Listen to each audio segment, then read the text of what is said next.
Greetings, I'm Rob Chappers. Good morning to you, I'm the captain. That's how we like to start our mornings. Coffee and shred. Oh, man. Well, what I really nice enjoyed was playing, Mr. how I C. was... nice playing, Mr. C. Because you're a captain, so you're Mr. C. So. Thank you very much. What I really liked was when you hit to the delay, and you hit it, and the timing was such that it sounded like a doubler. And I was like, what? That wasn't on the floor. And then I realised that was really cool. Well, today we're here to tell you about these fine and dandy Strats from Fender. I guess, they're not, well, they are new, they're new models, but, it's not like anybody's completely reinvented the Strat. But this is a little Fender special run. This is the sort of stuff they do. They do several times a year where they think, well, this is a kind of cool concept, but we won't add it to the full line catalogue. We'll just make a run of them and see how they go. A special run. And this is called the USA Pro HSS. Comes in 3 dandy colours. White, black, with a little bit of Gilmore-esque about the hardware colour options. What colour do you call that pickguard? Is that the... That's the parchment. Parchment. Parchment. I've always wondered what the technical term for slightly off green was. Yes. And there's also a crimson one, which by the magic of Final Cut Pro will appear right now. They are American made. Kind of like a throwback to sort of what the American standard Strat was a few years back before they started doing, the twin pivot trems and the different lacquered kind of necks and the different heel joins and all that kind of stuff. So it's like oldie-fashioned standard workhorse American quality. Yeah. HSS pickup configuration with a switch on the volume control that coil taps the back humbucker. And are these just Fender's proprietary pickups? Yes, Peter picked a pickled pepper with a proprietary pickup. That was so much better than I could ever have managed this morning.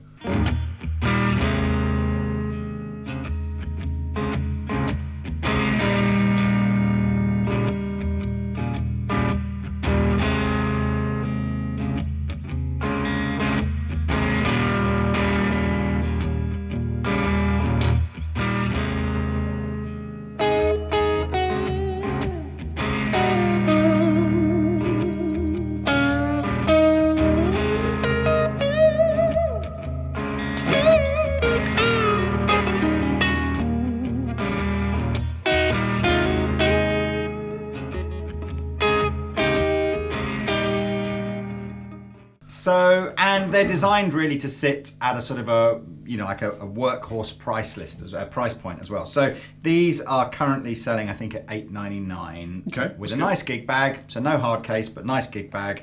And, American quality guitar. They play really, really nicely, and they feel a little bit modern, if I may venture forth such a gesticulation of the mouth. Modern C shape, 9.5-inch radius, normal frets, which I think are the sort of the medium jumbo kind of frets.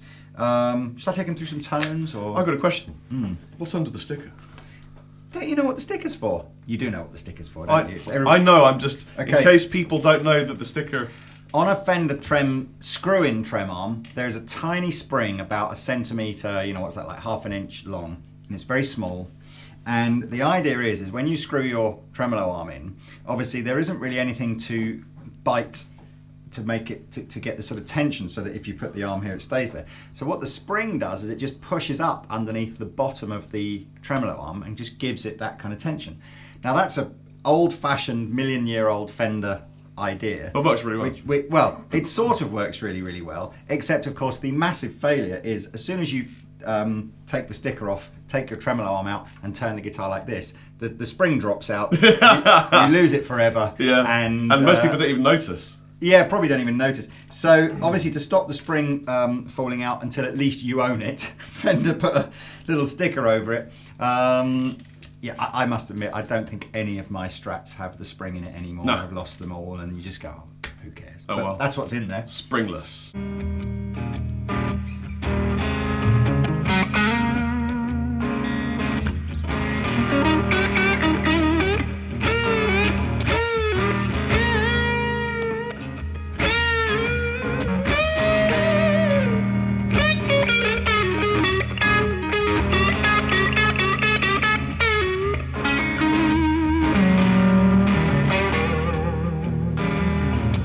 Let's do tones. Okay. Let's do tonage.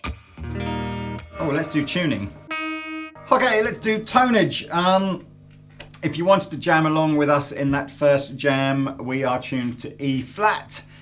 Tuning for the people. Because unfortunately, Rob came in a little bit jaded this morning and just went, I just can't plug in concert pitch tuning. So we're tuned to E flat to make the strings a little bit more flexible. Here's a clean sound through the delightful Morgan PR12C.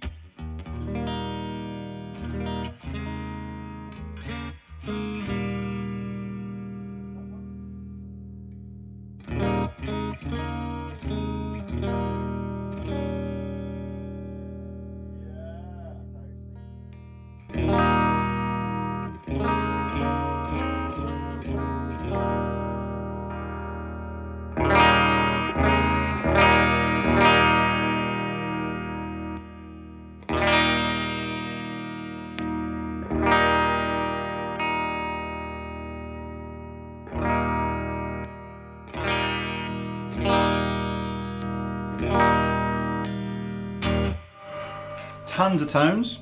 Vintage style tremolo system, which comes as a factory setup, slightly floating, so.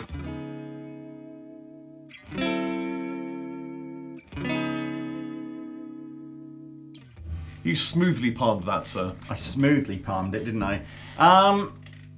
What else is there to tell you? Not a lot. Mine sounds the same, but a little bit darker, I think. It is a little darker, yes. Dark, yeah. Although softened, I think, by the white plastic pickup covers and knob control.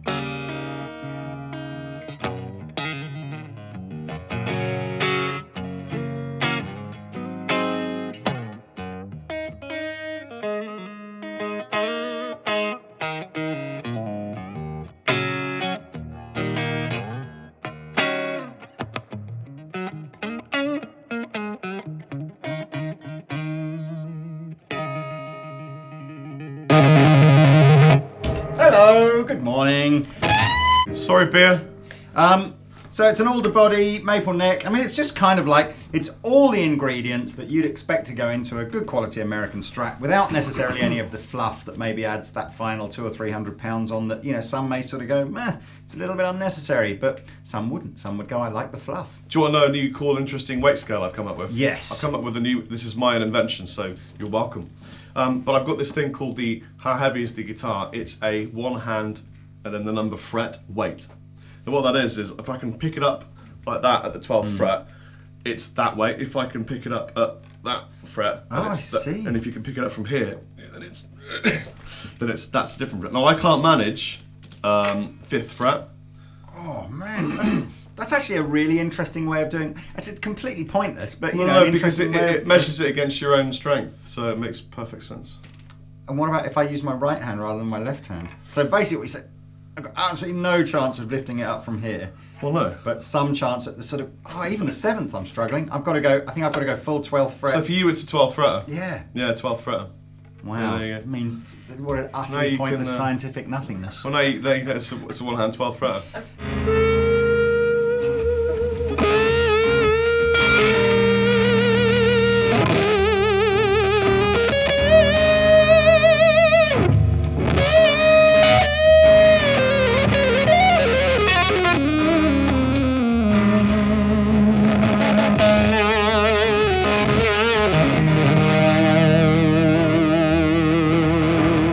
So show him the gig bag, Rob. I know I it's- can't. It's buried underneath some things. Oh, come on. Oh, sorry. It's buried underneath some things. Okay, this is the I'm sorry, you army of Rob Chapman fans. Now, Rob, the easiest way for you to try and contact Rob is to use social media. You remember that's digital, that's modern. That's the way of the 21st century. However, some of you, stuck in the 1800s, still decide to actually put pen to paper and try and write to Rob. But as Rob Which is lives- really, really nice. It's really sweet. Thank you very Yeah. much, and I'm sorry that I didn't get them. Because Rob lives In in a time. bat cave, a secret bat cave that no one is allowed Well, I live to in two know. different countries, to be Well, fair. that's true. People send the letters to me, and then what happens is my in tray is about this thick at any given time, and because I've got an enormous company to run and lots of people to employ, I'll be completely honest with you, Rob's fan mail generally goes to the bottom of my in tray. So basically, some of these are from when? Yeah. So like, there's about 6 months worth of fan memory. So I do apologise because. But what's really cool is that some of these guys have even written music. Yes. Which is really awesome. So if you've written into Rob and you're thinking, what a bastard, he's never replied, it's completely my fault. I've got a free pick. Yeah, totally my fault. I apologise, genuinely apologise. But, you know, if I'm completely honest with you, please don't write to Andertons, care of Rob, otherwise your letter will go in my in tray and I will forget to give it to Rob. I'll try harder next time, but sorry, Rob. You'll try harder. I'm sorry. Thank you very much for my letters. Use social media as much quite.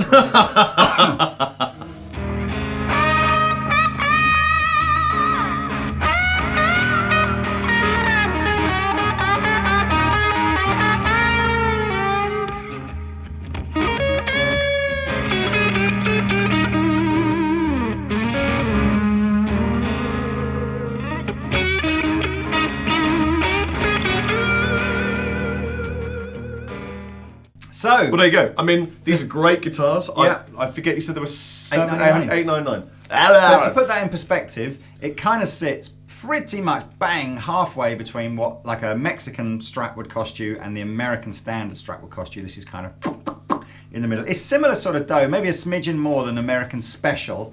And if you're kind of au fait with the Fender range, I am au fait. This is slightly higher spec than Fender Special because it's got the gloss fronted fretboard. But it's not that different to Fender Special. The only other thing I can't remember, because we haven't got the crimson one here, was whether or not the crimson one is a rosewood or a maple. I'm going to guess that it's rosewood. So there we are. I'm sensing much correctness. Good for you, man. Well, I have been Rob Chapman. So have I. Right, let's check out something a little bit more rocky than my opening blues. Okay. Which, if you liked that, by the way, this is one of my favourite little sort of bluesy progressions that you can play. So you want to, what do you call an E when you don't have your third finger on? Is it an E7? Yeah. Yeah. So it's like an E7, and then you move up a fret so that basically what happens is your third finger comes back into play on the 4th fret of the A string, and your first finger moves to the 2nd fret of the G string. So you go.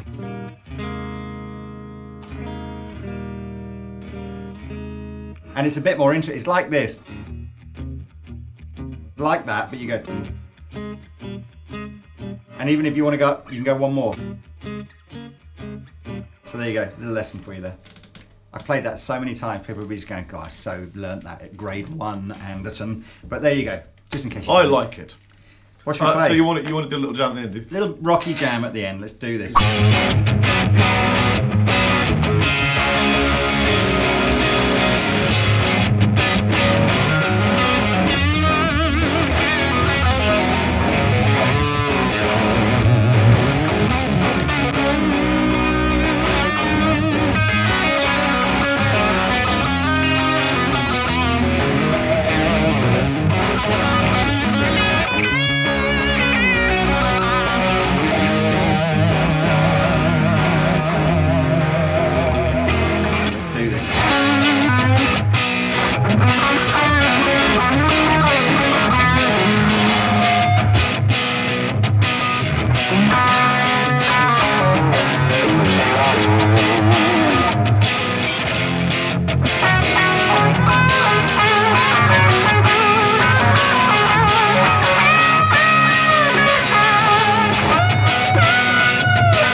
Pointless scientific nothingness.